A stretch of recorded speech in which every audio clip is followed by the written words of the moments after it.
Hello everyone, welcome back to Techavro.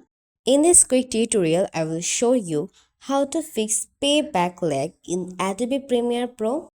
At first, go to bottom of the program monitor and change the playback resolution.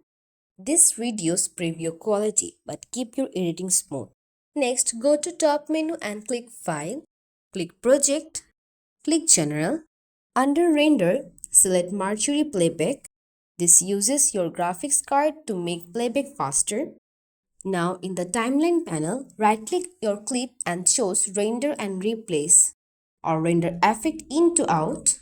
This pre-rendered your timeline for smoother playback. Finally, if your project is heavy, use Process. Go to File, go to Project Manager and create Proxies. And Premiere will generate lighter version of your clip for lag-free editing.